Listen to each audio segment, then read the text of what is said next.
All right, folks, Yishai Fleischer here. I'm in beautiful Gush Etzion, Judea, south of Jerusalem, the town of Neve Daniel. These are new caravans that are part of the development of this region, and it's beautiful. It's amazing. It's, in fact, the most beautiful thing in the world, and this town specifically has unbelievable views. Just coming here, it's just mind-blowing. It's just such a beautiful place.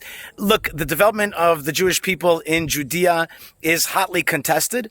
For some reason, people don't accept the idea of an ancient people returning to their land. It's too much for them to digest. In Hebron, where I work, recently more news. Minister of Finance, Smotrich, said today that he's getting rid of the Hebron Accords, at least partially.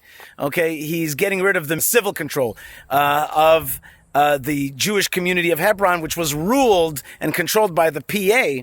That's no longer going to be the case. French media came out to Hebron a few days ago to already start talking to me about that as the spokesman. Here's my discussion with French media. And before we get to that video, I want to remind you to like, subscribe, comment, be part of it. Go to buildisrael.com, support our fight, our effort, or buymeacoffee.com/Yishai. Here's my discussion with French media about Jewish rights in Hebron, which are growing while PA control and the Hebron Accords are shrinking. Check it out.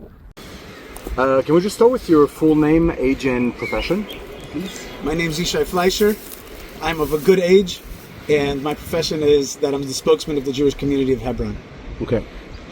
So Aaron here was telling us a little bit about the Hebron municipality, and I didn't realize that was a thing. Can you tell us a little bit about how that works and what the plans are for this municipality in the future? He said you guys are almost like a regular municipality. Right. What's the difference? Well, this is the only Jewish community within an Arab city, okay? Especially within a PA, Palestinian Authority-controlled city. Every other city that the Palestinian Authority controls, they kick out the Jews. This one, because of the strength of the Jews and the importance of the site here, the Tomb of the Patriarchs and Matriarchs, therefore we have a Jewish presence here. After the Six-Day War, they came down here to hold on to what we consider ancestral Jewish land. We've been living in this place for 3,500 years. Sometimes as an ethnic majority, other times as an ethnic minority. Today we're an ethnic minority, but our country is the Jewish ethnic majority. But our country is an ethnic minority in this region. Okay, so we are a small group of people living in this plot of land where we've lived for thousands of years and trying to hold on. And so this community is roughly 200 families, right? We think of it as about 1,000 people here in Hebron. Our sister city, Kiryat Arba, has 9,000 people. That's about 10,000 Jews and about 250,000 Arabs. Okay. And so I guess because it is like a PA-controlled city, you get PA services for garbage and garbage collection, those kind of things.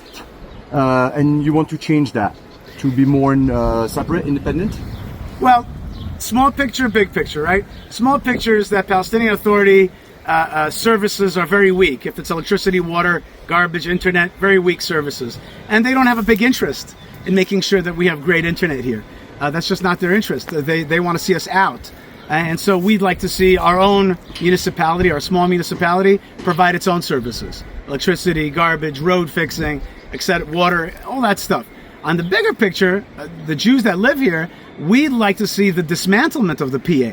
The PA is a jihadist and very, thieving type of organization, very corrupt. And so it's not good for the Arabs, and it's not good for us. They teach jihadism, they teach anti-Israelism.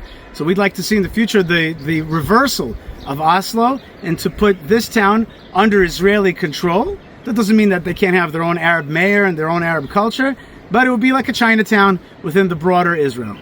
Gotcha. Just to get back to the small picture, do you think the government of Israel amenable to letting you create this full-on municipality here? Is that would they allow it? How have they reacted to these? Well, you can't do it without them. The big government is what allows small government of townships to form. We're not independent of our state. We're Zionists. We're patriots, and we are part of the state mechanism. It's the state that gives us a right to finally recreate Jewish sovereignty here. Okay. And so is this H1, H2? The Jews live in H2. Okay. This is part of the Hebron Accords. Yeah. It means that there's a Jewish area that's protected by our army. and we have our own services more or less. And then there's the bigger, much bigger H1. There it is right behind me, a giant Arab city, very wealthy Arab city, by the way. Its wealth comes from trade with Israel. It's a hugely wealthy city, probably the wealthiest city between here and Riyadh. Quite a wealthy city, successful, and it's also only successful because it trades with Israel. Ironically, though, it has a lot of jihadism. The councilmen are all Hamas-affiliated councilmen, so it's not great. Every now and then you get these ideas for like an emirate for Hebron. You know, that's this idea that gets floated. Is that like serious at all? Like something that would exist as like a Palestinian emirate of Hebron within Israel or something like that? Is that an emirate, a canton, a certain kind of self-governing or cultural place, an Arab cultural place? Sure. As long as the people that live there respect our sovereignty, respect our laws, do not foment some kind of rebellion or jihadism against Israel, don't try to destroy Israel, don't bring out terror attack, don't teach their children hate for Israel, then yes, of course, we have no problem with Arabs in our land. We have a problem with jihad in our land. We don't want jihad in our land or on our borders. Gotcha. And for this Hebron municipality, the best case scenario for how it can develop, that would include the Machpelah cave. The Machpelah cave is already under our control. Mm-hmm. Okay. The best case scenario. I'm saying as a legal entity, this would be created like basically over H2 and Machpelah cave.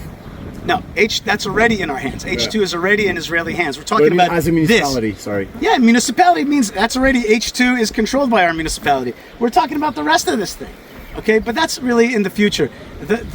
You said best case scenario. The best case scenario is that Arabs here will recognize that they live in a Jewish state and that they'll appreciate the upward mobility, the hospitals, the roads, the good thing, the freedoms, the liberties that Israel provides. That's the best case scenario. And then we're going to live happily ever after. Remember, we're cousins with the Arabs. Remember, we're almost identical gene-wise, right? We have the same genome, and we're almost the same. We have a similar language and a similar religion. But brothers sometimes fight, and these people have been taught for a long time that they can somehow destroy Israel. But we're here. We're here in the land. We've been brought back to our land. We're like an ancient peoples that were dispersed and are now being ingathered. We're asserting sovereignty over our land, and it's a blessing. As we say in Arabic, barakah. We're a blessing to this whole region. The only reason the city's so wealthy is because of Israel. So we have an opportunity to give people good lives. But in order to do that, they've got to put down the Nazi-like ideology of jihadism. Gotcha. Just one last thing. What we originally came here for was the Machpelah cave. And so that's like a strange legal status, which is like somewhat shared with the Waqf, but that's not really working out. What's you say it's under Israeli control, but not fully, right? Like where are we at now in terms of administration of the Machpelah cave, and where are we heading towards? Okay, so first thing, the Machpelah cave is the tomb of the patriarchs and matriarchs, the mamas and papas of the Jewish people. Okay, so it's Abraham and Sarah, Isaac, Rebecca, Jacob, and Leah. Nobody disagrees with that. Not Muslims, not Christians. Everybody knows that. The founders of the Bible are buried here. That's my father. That's my mother. Okay? And so that's number one. Second thing is the building itself is a 2,000-year-old Jewish building built by King Herod. There's no doubt about that. That's an archaeological fact. It's a 2,000-year-old Jewish building. On top of that, in the year 1267 and other years as well, the Arabs, the Muslims, built various structures. Today they control half the building, or at least have access more correctly to half the building. But we have security control. We make sure that no arms are being brought in. We make sure that it's safe for everybody and accessible to everybody. The building itself, again, is the tomb of Abraham. That's important to Arabs and to Muslims. I respect that.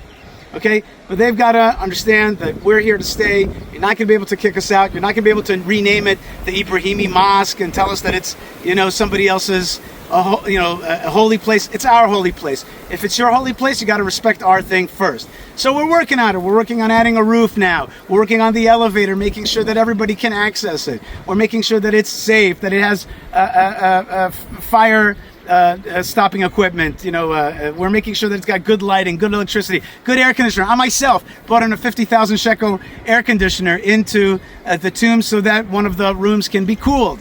The Arabs were not doing that. They weren't putting elevators for everybody. So we're doing that. We're making it what it is, which is an international heritage site governed by the Jewish people, by Israel. But for everybody. Anybody who doesn't hate us and doesn't want to make trouble has access. Just like the UAE, you could go to their holy places and enjoy. It's beautiful. That's the way we're going to do it as well. We're given access. We have no problem to give access. We're not here to take away access. We're here to take away people who want to destroy us. We're a tiny ethnic minority. We're defending ourselves. We're not joking around about that. We're going to push back on Hezbollah and push back on Hamas and push back on Iran. We're going to push them back, push back on Egypt that's trying to get into Sinai. We push them back, make sure that our people are safe. Anybody who appreciates and respects us, ahlan wa sahlan, welcome. You can come in and be part of it. All right, folks, Yishai Fleischer here in beautiful Neve Daniel, Gush Etzion, Judea, Israel. Beautiful. Look at this development. Be part of it. Go to buildisrael.com. Go to buymeacoffee.com/Yishai. Don't forget to like, subscribe, comment. It makes a humongous difference in our efforts to continue to fight for the right. You gotta fight for your right To settle, resettle, be reborn in our land. And I want to congratulate the Jewish community of Hebron for getting out from under the thumb of the Oslo process and the Hebron Accords and actually being reborn as a free people in our ancestral and ancient land. God bless you folks wherever you are. Lots of love and lots of blessings, and shalom.